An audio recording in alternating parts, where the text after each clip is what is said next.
마르지 않는 샘.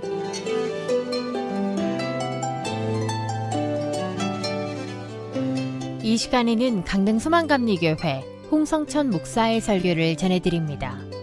성경 본문은 빌립보서 4장 11절에서 13절로 나는 자족하기를 배웠노니 라는 제목의 말씀입니다.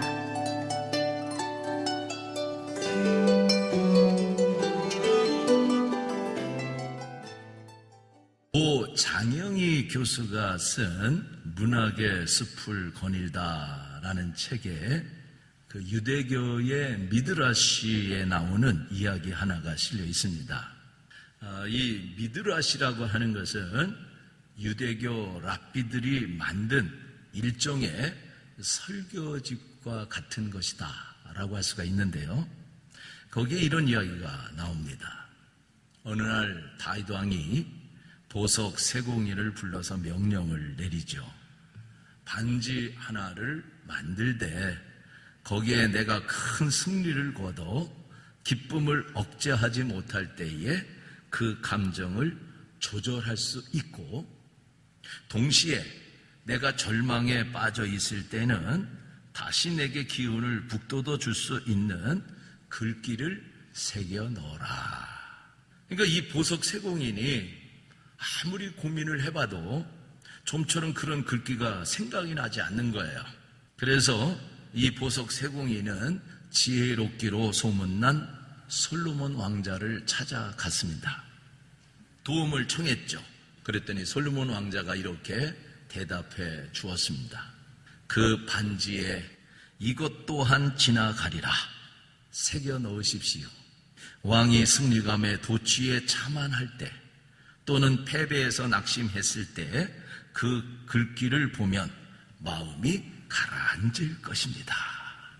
목회를 하다 보면 어떤 분들은 재정적인 어려움으로, 어떤 분들은 부부간의 문제로, 어떤 분들은 자녀의 방황으로, 어떤 분들은 자신 또는 가족의 건강 악화로 힘든 나날을 보내는 것을 볼 수가 있습니다. 청년들도 예외가 아니죠. 꿈과 희망까지 포기한 칠포 세대라고 일컬을 정도이니 그들도 왜 힘들지 않겠습니까? 담임 목사로서 어려운 성도들의 이야기를 들을 때마다 마음이 아픕니다. 그 상황에 별로 해줄 수 있는 게 없어서 더 고통스럽기까지 합니다. 그런데 사랑하는 성도 여러분, 기억하시기를 바랍니다. 삶의 모든 과정은 영원히 지속되지 않는다는 것을 말입니다. 견딜 수 없는 아픔, 죽을 것 같은 슬픔, 참담한 실패, 고개를 들 수 없는 수치와 오욕의 순간들은 다 지나가기 마련입니다. 물론 영광과 승리와 기쁨의 순간도 마찬가지입니다. 요즘 폭염 때문에 힘들어하시는 분들이 많습니다. 그런데 기억하시기를 바랍니다. 그것 또한 지나갑니다. 인생의 여름을 만나서 힘든 상황에 있다면 하나님을 신뢰하는 가운데 인내하며 견디시기를 주님의 이름으로 축복합니다. 그것들은 영원하지 않습니다. 여름처럼 인생의 한 계절에 불과합니다. 폭염은 우리로 하여금 오래 기다리지 못하는 우리에게 빠른 결실을 주시기 위함입니다. 연걸어가는 열매 속에 풍성한 살을 채우고 흉내내지 못하는 단맛을 주시기 위함입니다. 이렇게 우리의 삶 속에서 무언가 아름다운 것을 만들어내는 재료가 될 수 있음을 반드시 기억하며 인내해야 하는 겁니다. 짜증과 원망과 불평 대신에 오히려 자족하기를 선택하는 저와 여러분들이 되어야 하지 않겠습니까? 그래서 오늘은 빌립보서를 통해서 이 자족의 의미를 살펴보려고 하는 겁니다. 하나님께서 우리에게 은혜와 복을 주시기를 주님의 이름으로 축복합니다. 먼저 이 자족의 의미를 좀 생각해 보도록 하겠습니다. 사도 바울은 이 빌립보서를 어디에서 썼느냐 하면은 감옥에서 썼지 않았겠습니까? 그런데요, 그 침침하고 음산한 감옥 속에서 사랑하는 성도들에게 무엇을 말하고 있느냐면은 내가 자족한다라고 말하고 있습니다. 사도 바울은 자신에게 부당하게 채워진 착고와 감옥을 원망하지 않고 있습니다. 그 상황에서 괴롭다, 힘들다라고 말하지 않습니다. 오히려 그 상황에 대해서 만족한다라고 말하고 있습니다. 감옥 속에 많은 죄수들에게 물어보면 많은 사람들이 자신은 감옥에 들어올 만한 죄를 지은 적이 없다고 변명합니다. 그러면 사도 바울은 어떠할까요? 죄를 지은 사람들과는 달리 참으로 감옥에 올 만한 죄를 지은 사람이 아니지 않습니까? 그는 본시 고결한 율법사였으며 사람들이 부러워할 만한 가문과 배경에서 태어난 사람이었습니다. 그런 그가 감옥에 간 것은 심지어 그의 야망이나 혹은 그의 성공과 같은 개인적인 이유 때문도 아니었습니다. 그것은 우리가 잘 아는 것처럼 사람을 살리는 복음에 대한 깊은 헌신 때문이지 않습니까? 그런 까닭에 지금 바울이 처해 있는 상황은 어떻게 보면 인간적으로 볼 때에 분한 것입니다. 억울한 것이에요. 그런데 사도 바울은 지금 놀라운 고요와 평안 속에서 자족한다라고 말하고 있는 겁니다. 그렇다면 사도 바울이 이렇게 말할 수 있는 이유가 어디에 있는 것일까요? 무엇이 그를 비천하고 암울한 상황 가운데서도 평안과 만족 가운데 머물게 하는 것일까요? 여기에서 우리는 먼저 사도 바울이 말하는 자족의 의미를 살펴보려고 하는 겁니다. 그런데 자족에 대한 두 가지 부정적인 의미가 있더라고요. 하나는 한 인간이 자신의 상황을 바꿀 수 없는 까닭에 숙명적으로 그것들에 만족한다고 하는 심리적인 순응이다라는 거예요. 마치 합리화를 시키는 것과 같은 것이다라는 거예요. 예를 들면은 우리가 이제 이솝 우화 중에 신포도 비유가 있지 않습니까? 여우가 포도를 보고 포도를 따먹으려고 하는데 이게 닿지를 않는 거예요. 그러니까 여우가 뭐라 그럽니까? 저 포도는 실 것이다. 따먹지 못하는 자기가 갖고 싶은 것을 갖지 못할 때에 스스로를 위안하고 합리화하는 그러한 모습이지 않습니까? 이 여우가 그 포도에 대해서 저 포도는 실 거야 이렇게 함으로써 자신을 위안하고 합리화하고 있다라는 거예요. 마치 자족이라고 하는 것이 그런 의미가 있다라는 것이죠. 그러면 사도 바울이 말하는 자족은 이러한 의미가 있는 것이냐? 아니죠.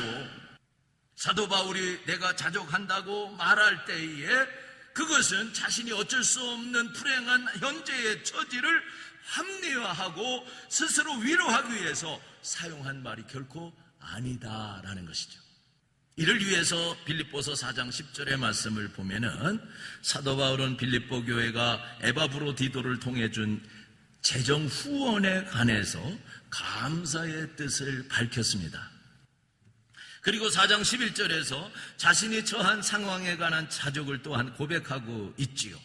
이것은 궁핍한 자신을 돕는 그들의 재정 후원은 참으로 기쁘고 감사한 일이지만 동시에 그것이 자신이 자족하는 이유가 아니다라는 것을 말하고 있습니다.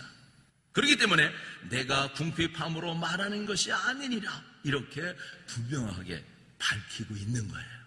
또 자족에 대한 부정적인 의미가 있는데 이것이 무엇이냐면은 자족이라고 하는 것은 어떤 인간이 현실에 그저 안주해서 더 나은 공동체와 미래를 위한 노력과 수고를 포기한다는 그런 의미가 있다라는 거예요. 그렇다면은 사도 바울이 말하는 자족에 그런 의미가 담겨져 있느냐? 그런 부정적인 의미가 담겨져 있느냐 하면은 그렇지가 않습니다. 사도 바울의 많은 편지에서 볼 수 있듯이 바울은 교회와 그의 믿음의 아들 디모데에게 그리스도 안에서 복음을 위해서 부단히 정진하며 싸우며 전진해 나갈 것을 촉구하고 있습니다. 따라서 자족이라고 하는 것은 하나님이 주신 거룩한 목적을 위해서 더 발전하고 진보하기 위한 노력과 경주를 포기하지 않는 것을 의미하는 것이죠. 이것이 사도 바울이 말하는 자족의 의미입니다. 자, 그렇다면은 사도 바울이 말하는 진정한 자족이라고 하는 것은 무엇을 말하는 것일까요? 그것은 사도 바울 그 자신이 도달했던 상태로 어떤 형편이나 어떤 환경에 지배당하지 않고 자유로움과 만족감을 느끼는 것을 말하는 겁니다. 다시 쉽게 말씀을 드리면 사도 바울을 둘러싼 환경이 있습니다. 상황이 있습니다. 이것들에 의해서 지배당하지 않는 거예요. 오히려 자기를 둘러싼 그 환경과 상황을 오히려 지배한다고 하는 것을 말하는 겁니다. 성도 여러분, 폭염이 지금 우리에게 주어져 있습니다. 그럼 이 폭염에 지배당하는 것이 아니라는 거예요. 이 폭염을 어떻게 하느냐? 내가 오히려 지배한다는 겁니다. 이게 자족이라고 하는 의미 속에 담겨져 있는 용어예요. 자, 11절 말씀을 보면은 사도 바울은 어떤 형편에도 자족함을 배웠다라고 말하고 있습니다. 또 12절을 보면은 자신이 비천에 처하는 것이 무엇인지, 풍부에 처하는 것이 무엇인지 안다라고 말하고 있습니다. 성도 여러분, 사도 바울의 삶을 보면은 이 말이 사실임을 알 수가 있습니다. 왜냐하면 사도 바울은 우선 로마 시민권을 소유한 사람입니다. 당대 최고의 랍비였던 가멜리엘 문화에서 교육을 받은 사람이었습니다. 또한 사내들인 회원이었던 그는 분명 부와 함께 많은 사회적인 특권을 누렸던 사람이었습니다. 그는 풍부에 처하는 것이 무엇인지 아는 사람이었습니다. 그러나 그는 다메섹에서 부활하신 주님을 만난 이후에 그리스도의 복음을 위해서 기꺼이 비천한 삶을 살았습니다. 어떠한 삶을 살았을까요? 그가 경험했던 비참한 삶의 단적인 예를 고린도후서 11장 23절 이하의 사도 바울의 고백에서 확인할 수가 있습니다. 고린도후서 11장 23절부터 27절까지 우리 다 같이 봉독하도록 하겠습니다. 내가 수고를 넘치도록 하고 옥에 갇히기도 더 많이 하고 매도 수없이 많고 여러 번 죽을 뻔하였으니 유대인들에게 40에서 하나 감한 매를 5번 맞았으며 3번 태장으로 맞고 1번 돌로 맞고 3번 파선하고 일주야를 깊은 바다에서 지냈으며 여러 번 여행하면서 강의 위험과 강도의 위험과 동족의 위험과 이방인의 위험과 시내의 위험과 광야의 위험과 바다의 위험과 거짓 형제 중의 위험을 당하고 또 수고하며 애쓰고 여러 번 자지 못하고 줄이며 목마르고 여러 번 굶고 춥고 헐벗었노라. 아멘. 자, 성도 여러분, 이것이 바로 비천에 처한 사도 바울의 삶이었습니다. 그렇기 때문에 사도 바울의 고백은 분명한 사실인 것을 우리가 알게 되는 겁니다. 그런데 이러한 상황 속에서 그가 자족한다라는 겁니다. 이것은 곧 무엇을 말하는 것입니까? 곧 내가 주어진 환경이나 상황에 지배당하지 아니하고 오히려 그 상황이나 환경을 내가 지배하며 산다는 것을 분명하게 말하는 것 아니겠습니까? 그 단적인 한 예로 그가 빌립보에서 어떤 일이 일어났습니까? 매를 얼마나 맞았는지 빌립보 감옥에서 한밤중에 깨어 일어나는 일도 있었습니다. 그런데 그는 그러한 비천함 속에서도 원망하지 아니했습니다.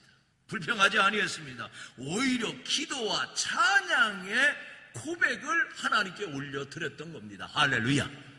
이게 바로 주어진 상황에 지배당하지 아니하고 오히려 그 상황을 지배한 사도 바울의 모습이 아니겠습니까? 자, 그렇다면은 풍부와 비천에 처해도 자족할 줄 알았던 사도 바울의 삶의 비밀은 무엇이겠습니까? 그것은 11절과 12절에 보면은 사도 바울이 배웠노니 그리고 배웠노라 이런 말을 하고 있는데요. 바로 이것입니다. 그것은 배워야 하는 것이죠. 그렇다면 사도 바울은 이러한 비결을 어디에서 배웠을까요? 바울은 우선 이러한 비결을 그의 파란만장한 다양한 삶의 경험들을 통해서 배운 것이죠. 때때로 경험은 우리의 지식이 가르쳐주지 않는 많은 것들을 가르쳐주는 산스승이라고 할 수가 있습니다. 그러므로 우리는 인생의 학교를 결코 무시해서는 안 되는 겁니다. 삶의 경험이 우리에게 주는 유익함의 예가 있는데요. 우선 아프리카 선교를 개척했던 위대한 선교사 데이빗 리빙스톤의 삶을 통해서 확인할 수가 있습니다. 리빙스톤은요, 스코틀랜드의 작은 도시에서 태어났는데요. 그의 부모는 길거리에서 물건을 파는 가난한 장사꾼이었습니다. 그래서 리빙스톤은 자라면서 학교도 제대로 다니지 못하고 방직 공장에 다니며 틈틈이 글을 익히며 공부를 해야만 했습니다. 그리고 월급을 받으면 그것을 어머니께 다 갖다 드리고 얼마 되지 않는 용돈으로 책을 사서 공부를 했습니다. 밤에 늦게 집으로 돌아와서도 다른 사람들은 다 잠자리에 들었지만 그는 혼자 촛불을 밝혀놓고 늦은 밤까지 책을 읽었습니다. 어려서부터 리빙스톤의 꿈은 미개한 나라에 가서 하나님의 말씀을 전하는 것이었는데요. 이를 위해서 그는 의학도 열심히 공부했습니다. 아프리카 선교사의 꿈을 이루었던 리빙스톤은 훗날 이런 말을 했습니다. 어렸을 때의 가난과 고생이 아프리카 선교에 큰 도움을 주었습니다. 내가 죽어서 만일 세상에 다시 태어난다면 역시 가난한 집에 태어나 고생하며 자라고 싶습니다. 특히 사도 바울은 비결을 배웠다라고 할 때에 이 말은 헬라의 신비 종교들의 신봉자들이 입교할 때에 그 종교의 비밀을 터득했음을 뜻하는 용어였어요. 근데 사실 사도 바울은 보통 이방 철학이나 종교의 냄새가 나는 용어를 피했습니다. 그런데도 사도 바울이 이 단어를 굳이 사용하고 있는 이유가 무엇이겠습니까? 사도 바울은 자기가 어떤 환경에 처하든지 자족하는 태도는 중요하고 어렵다는 것을 말하기 위함이었죠. 특히 궁핍한 상황에서도 자족하기가 매우 어려운 것임을 간접적으로 표현하기를 원했던 겁니다. 그래서 자신이 그렇게 어려운 것에 대한 비결을 터득해냈다. 이것을 강조하기 위해서 이렇게 이 용어를 선택했던 거예요. 성도 여러분, 우리는 이렇게 우리의 삶의 경험을 통해서 인생의 지혜를 배울 수가 있는데요. 하나의 예를 더 들어보도록 하겠습니다. 시진핑에 대한 이야기입니다. 이분은 중국을 이끄는 지도자임에는 틀림이 없습니다. 이분에게 훌륭한 아버지의 교훈이 있었는데요. 시진핑이 다음과 같이 고백을 했습니다. 나는 어렸을 적 매우 이기적이고 욕심 많은 아이였습니다. 시간이 지날수록 친구들이 하나 둘 곁을 떠나고 외톨이가 되어 있는데도 나는 그때 그것이 나의 잘못이 아니라 다른 사람이 틀렸다고 생각을 했습니다.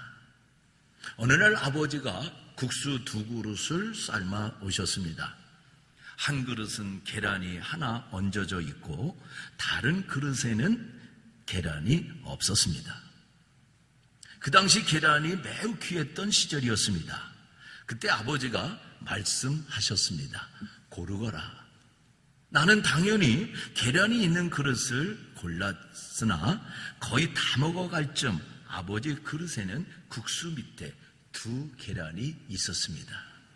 화가 나서 후회하는 나에게 아버지는 웃으시면서 이렇게 말씀하셨습니다. 아들아, 눈에 보이는 게 다가 아니란다. 남을 쉽게 이기려 하면 오히려 네가 지는 법이다. 다음날 아버지가 국수 2그릇을 식탁에 올려놓고 저를 불렀습니다. 한 그릇은 계란이 있고 다른 그릇에는 계란이 없었습니다. 이번에는 당연히 계란이 없는 그릇을 골랐는데 아무리 국수 밑을 찾아봐도 계란이 한 개도 없었습니다. 그때 아버지는 웃으시면서 또 이렇게 말씀하셨습니다. 아들아, 너무 경험에 의존하지 말거라. 삶이 너를 속일 것이다. 그럴 땐 화를 내거나 실망하지 말고 교훈으로 삼아라. 또 다음날 아버지는 국수 2그릇 중 하나를 고르라고 하셨습니다. 이번엔 제가 이렇게 대답했습니다. 아버지는 가장으로서 가족을 위해 희생을 해 오셨으니 아버지께서 계란이 있는 국수를 드시는 게 당연합니다. 저는 계란이 없는 국수를 먹겠습니다. 그리고 그렇게 했습니다. 이번에도 제 국수에는 계란이 없을 거라 생각했는데 제 국수 밑에는 계란이 2개나 들어 있었습니다. 아버지가 또 웃으시며 이렇게 말씀하셨습니다. 사랑하는 아들아, 남에게 베풀어라. 그러면 그보다 더 좋은 일이 너에게 되돌아온다는 걸 잊지 말거라. 저는 아버지가 주신 이 3가지 교훈을 명심하고 살아왔고 솔직히 고백하건대 제가 성공했다면 이 교훈의 덕택이라고 믿고 있습니다. 이렇게 우리는 우리의 삶의 경험을 통해서 동일한 삶의 도전들이 다가올 때 좀 더 유연한 태도로 그것들에 대처할 수가 있지요. 사도 바울은 자신의 삶, 특히 전도 여행을 통해서 경험했던 다양한 삶의 경험은 그가 부딪혀야 하는 다양한 상황에 자족할 수 있는 중요한 자양분이 되었던 겁니다. 그러나 사도 바울의 자족의 비결은 여기서 한 걸음 더 나아가고 있다는 사실이죠. 만약 한 사람의 자족의 비결이 그저 인생의 경험에 의한 것이라면 그것은 평범한 지혜에 불과할 뿐입니다. 그리스도의 복음은 그것보다 훨씬 귀하고 놀라운 것이기 때문에 사도 바울은 그것을 말씀하고 있는 겁니다.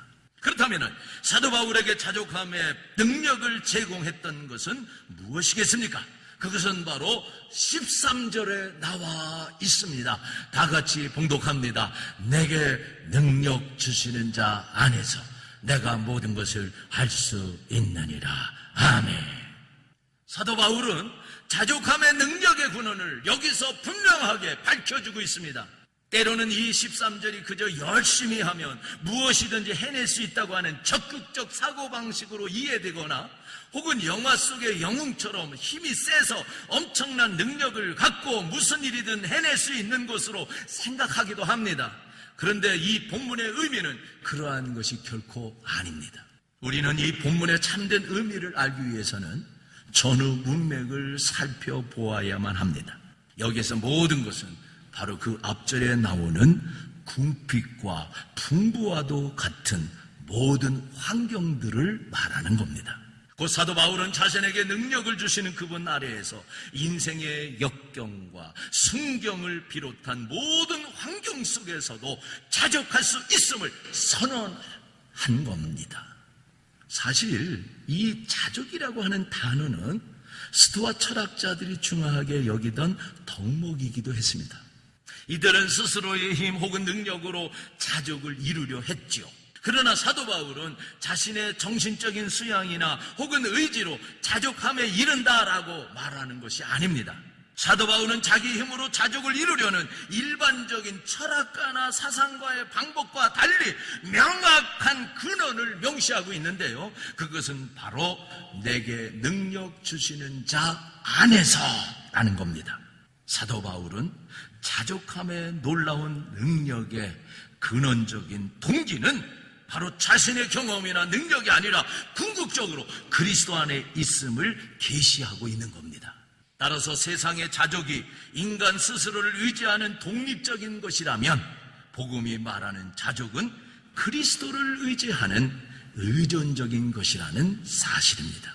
사랑하는 성도 여러분, 이와 같이 풍부함에 있든지 비천에 처하든지 환경에 지배받지 아니하며 오히려 환경을 지배하는 삶이 바로 그리스도인에게 주시는 복음의 축복이라는 사실을 믿으시기를 바랍니다.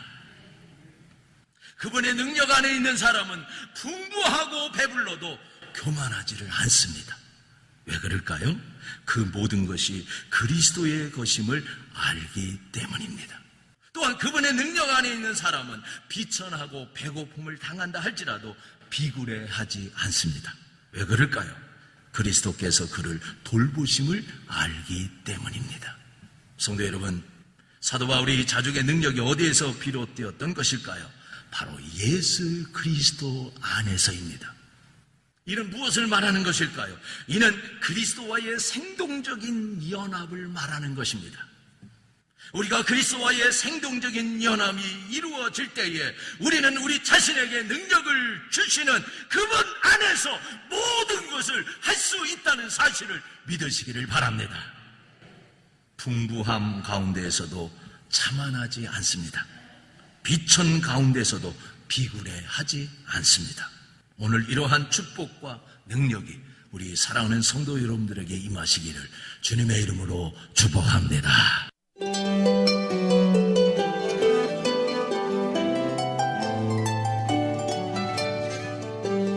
마르지 않는 셈, 지금까지 말씀에는 강릉 소망감리교회 홍성천 목사였습니다. 방송을 듣고 신앙상담을 원하시는 분은 강릉 소망감리교회 홍성천 목사 645국에 834번으로 연락하시기 바랍니다.